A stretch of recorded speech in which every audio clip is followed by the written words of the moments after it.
Thank you so much for joining us here today. We at the League are a statewide environmental advocacy organization that educates and engages with New Yorkers about the environment, empowers them to advance environmental progress through the civic process. And we're delighted to be here, and thank you to Matt Berlin and everyone here at NYCSBUS for hosting us today at the Zerega Depot. Thank you especially for getting the rain to stop. Appreciate that. One of the longtime priorities at the League has been cleaning up our transportation sector, and in particular, we are very focused on school buses. We've been doing this for many years. We know that we need to get off of fossil fuels for this sector in particular. It is especially an issue for environmental justice communities and people living in those neighborhoods. It's why transportation has been at the top of our list for quite some time. We are proud to partner with CHISPA, which is part of the LCV national organization, and it runs a Clean Buses for Healthy Niños campaign across our entire country. So it is very exciting that New York is leading the pack. We've been working to move to electric school buses as part of the New York City and the New York State Clean School Buses Coalition. So we're at a really exciting moment in time, right? As we're getting districts across the state to begin this transition to all electric school buses by 2035. Yes, that is a clap-worthy moment. We got that passed in 6 months. We passed a citywide law and a statewide law, and it was not easy. But that, in fact, was the easy part. Now we have to get to the real work of actually making it happen. Again, as I mentioned, New York is the first state in the nation to pass an all-electric school bus mandate. So you better believe that we have other states watching, and we have to make sure that we get it right. Because we can really serve it as an example, and I think for once we beat California. We know we need innovation, we need community voices, and we need operational expertise, all to come together so that school districts have a clear path for getting to 100% clean energy bus fleets. Removing dirty diesel buses from the road will not only have an outsized impact on reducing emissions and fighting climate change, it will also have an impact on the quality of air that we breathe, and importantly, the health of our children. Every day, over 2 million students in New York rely on the state's nearly 50,000 school buses to get to school on time, including nearly 5,000 right here in New York City. The air pollution inside of a bus can be as much as 12 times higher than that outside. That is ridiculous. That is not acceptable. That's one of the reasons why we've been so focused. We have drivers and kids who are breathing in dirty air 5 days a week, 2 times a day, and that is simply not acceptable. The impacts are clear. Asthma rates in New York State have tripled in the past 3 decades, affecting nearly 315,000 children. Easier at a podium. Rates of respiratory illness are significantly higher in environmental justice communities, in some places as high as 25%. In fact, asthma is the leading cause of emergency room visits, hospitalizations, and school absenteeism. That affects learning outcomes. That affects earning potential, and it affects long-term health. Historically, children living in the Bronx have consistently experienced higher rates of asthma-related emergency room visits and hospitalizations compared to the entire rest of the city. And this disparity is especially apparent in 2 South Bronx neighborhoods, Hunts Point, Mott Haven, and the Highbridge, Morrisania communities, where asthma-related emergency rooms are nearly 20 times higher than the rates of the rest of the city. And asthma hospitalization rates in the Bronx for children is 70% higher than in the city as a whole, and 700% higher in the Bronx than the rest of the state. And that is why we need to take action. And that is one of the reasons why we collectively chose the Bronx as the place where we needed to electrify an entire bus depot. So we know that there are cost issues related to how we're going to transition to electric school buses because they cost more money than their diesel counterparts. But we know that there's money out there to help make this transition. There's funding in the State Bond Act that was passed. There's $500 million in the State Bond Act. Just 2 weeks ago, the governor announced that first $100 million. It was really exciting. That is one of the first programs that they're rolling out from the Bond Act. So we're really excited about that. Last year, we got $59 million across the state for 154 electric buses, some of which are right here at the Zerega Depot from the EPA as part of the bipartisan infrastructure law. And we know that there are other challenges. Bus companies and school districts need to navigate some territory that's unfamiliar, and nobody likes change. So we're excited to be part of this project with NYCSBUS, with Mobility House, with the World Resource Institute, with CalSTART, and with Bronx Community College.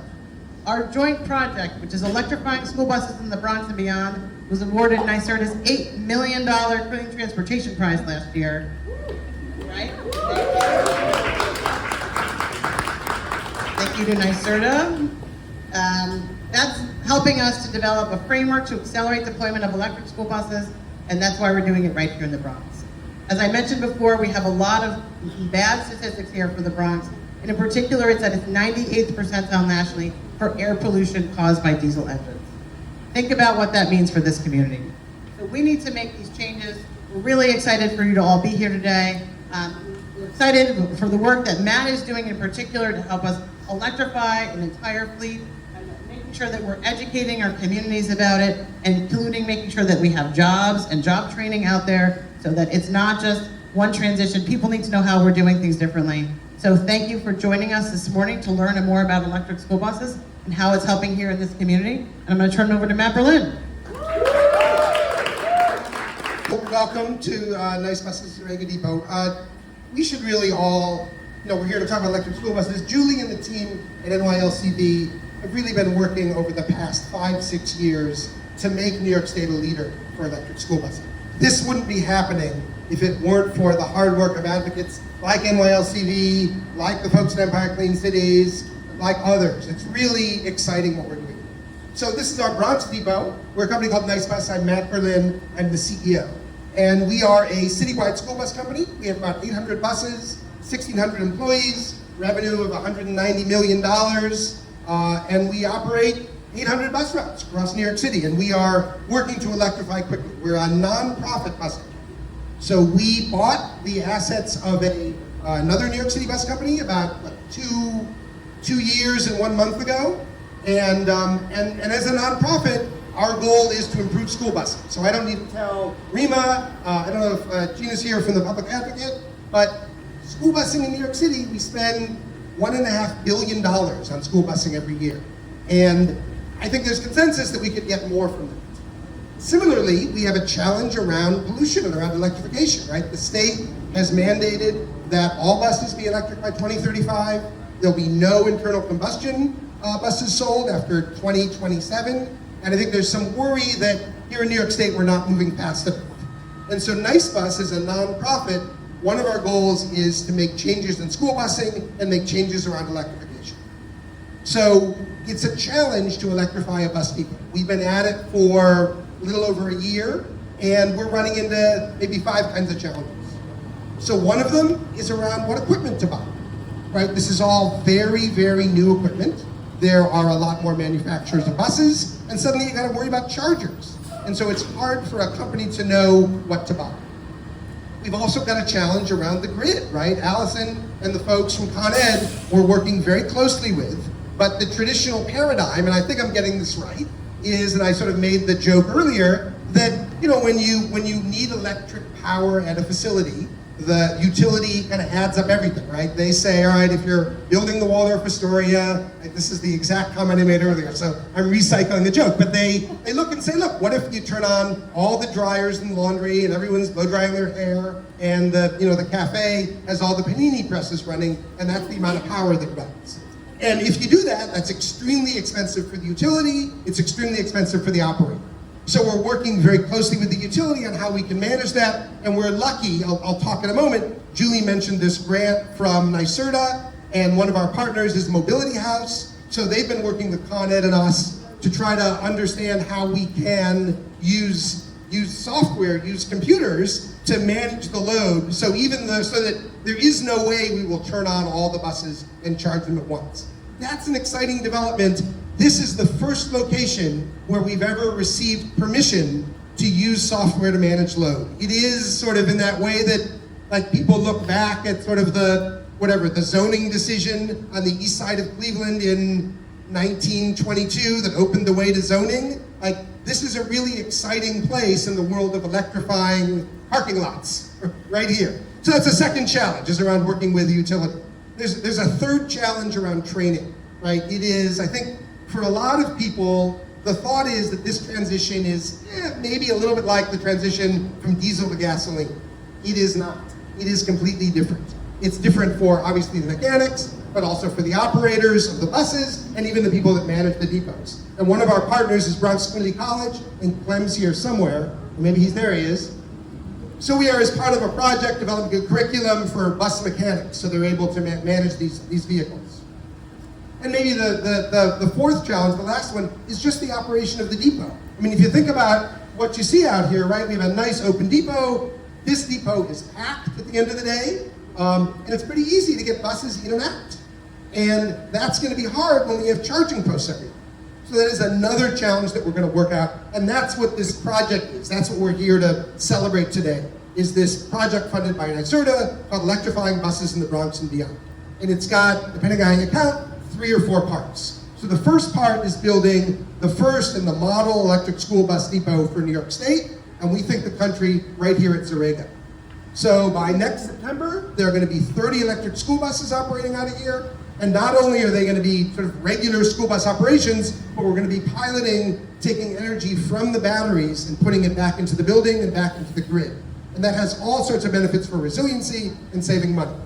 The second part of the project is to replicate that in 2 school districts upstate.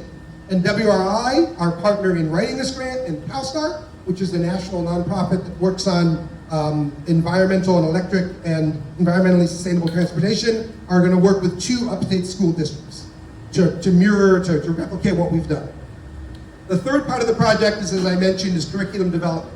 We're going to train mechanics at Bronx Community College so that people are ready in New York City for those jobs of the future.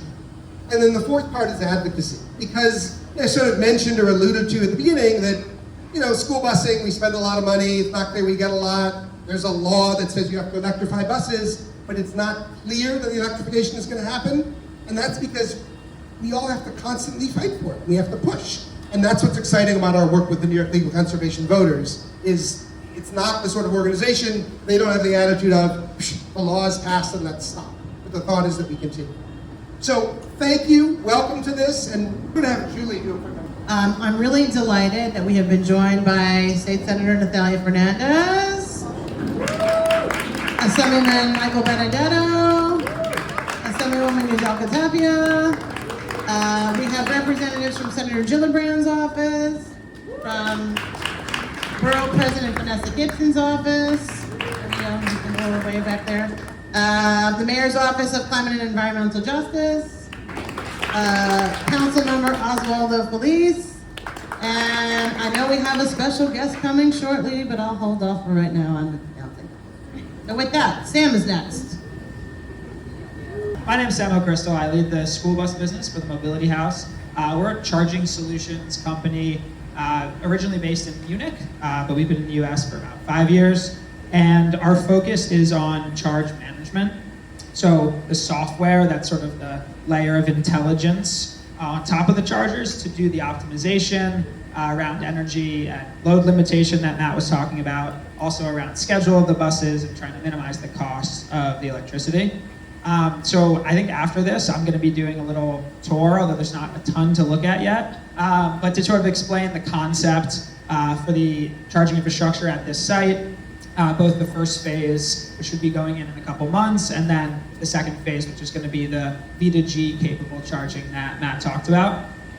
So very exciting project. I wanted to thank NYCSBUS because this transition is made very difficult by a kind of mismatch between how buses are replaced, which is annually kind of rolling, and how infrastructure gets built, which is not on a rolling basis, right? You want to do like one big construction project. So because of that, there's a huge amount of gray area, changing in phases, changing to plans. So having a customer who's comfortable with nuance and comfortable with flexibility has really been awesome, I think, for our company as well as the other partners on this project who are able to learn from this experience. So Thanks to Matt, thanks to NYCSBUS, and thanks to the Zerega Depot staff, who I think are probably hiding away in there, but they're really going to be dealing with the biggest interruption, the biggest changes from all of this work that's going to be happening. So I wanted to acknowledge them as well, and I'll spare you all the gory details of the infrastructure unless you want to hear about it, and then I'll be over there after this. Thank you. Okay, thanks, Sam. Thank you all so much. My name is Brittany Barrett. I'm the Deputy Director with the World Resources Institute Electric School Bus Initiative. We aim to create unstoppable momentum to equitably electrify all 480,000 school buses in the United States. First, I'd like to say thank you to our partners, NYLCV, NYCSBUS, the Mobility House, CalSTART, Bronx Community College, and NYSERDA for helping make today happen. Every day, over 20 million children ride an iconic yellow bus to school. For decades, these children have been breathing in harmful diesel fumes, which is a known carcinogen. The impacts of this are disproportionately borne by Black and brown children. Electric school buses represent an opportunity to change that. And the state of New York is leading the nation with strong goals to fully electrify its fleet of nearly 50,000 buses by 2035. But it's not just happening in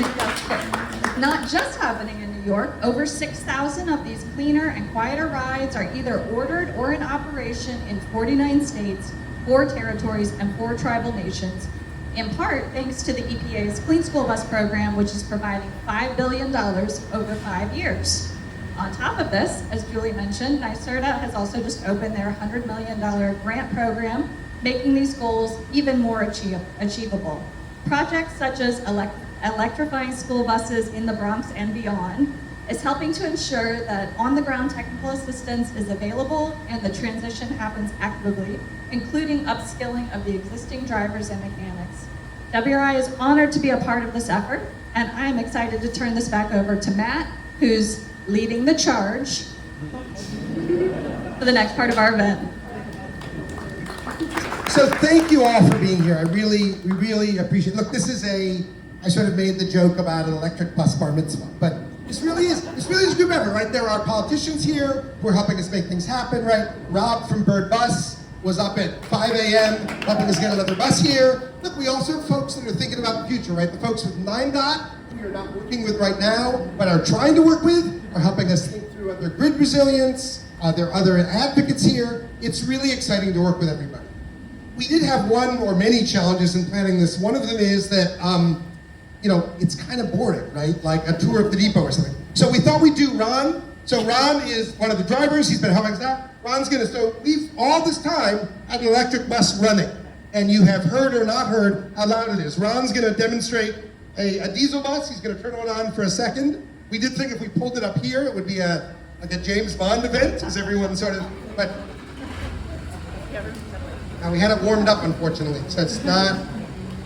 Anyway, I think you can hear a little bit the difference. Sorry, when we did it earlier, it was much louder, but that's right. You can go smell if you want.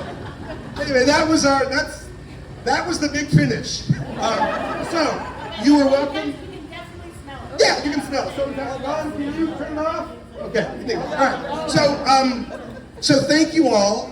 We're going to have rides in electric buses if you want. Right from out here, we're just going to zip around the block. We're happy to show you around the corner again. Boring, but there are chargers. We can show you how they plug in and unplug. And there's still more food and coffee in the front room. And here's Julie. Thank you. Actually, Assemblyman Benedetto, did you want to say anything? No, we're just happy. We're very happy that it's step by step, but you know what? Probably the senator Pass the mic, that's what we know. Good morning, this is really exciting. Great updates as we always look towards saving our planet. And as much as I'm getting such nostalgia from the sound of that engine and the smell of that diesel, it's so needed to get away from that and to move towards electricity. And while we are making those steps, we got to make sure that the infrastructure is there, the path is there to improving the grid, so this can be possible because electricity is the future, and this is something important that we can do to protect our kids and protect our planet. So thank you. Thank you so much. Assemblywoman Tappan, would you like to say a few words? To my colleagues, yes. It is really, really exciting, especially because you pick to do this in the Bronx. And the Bronx is, this is, you said it again, we repeated this every single day. I'm a mother of 4 sons, and sending them to school with asthma is really, really scary for many parents. And the Bronx has the highest rate of asthma. And for that reason, I am very excited because that means that we're gonna just erase that number and that rate that we have. Because I mean, we're working together to actually create the infrastructure and put in the resources that are needed. So, because electricity, like my senator said, is the future, and we know that. And everyone that is in here is here because we believe that actually we can change our environment and we can make it better every single day. So thank you all for being there, for participating in this event. Thank you so much. I think it's really important that our elected officials took the time to be here today. We know they have busy schedules, and it really demonstrates their commitment to that. And I'm pleased to say that we have been joined by one more person who is hiding. We have Public Advocate Jumani Williams has joined us. You want to come up here, say a few words?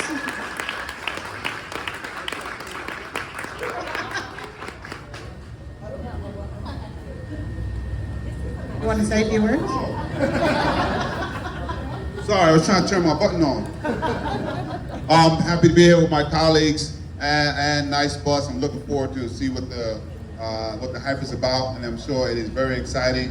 Electric buses owned by the workers, lessening pollution. This is the model that the city should be going toward. So I'm looking forward to working with my colleagues to do what we can to make sure that's what happens. I'm gonna try to keep this short and sweet. Peace, thank you. Thank you very much.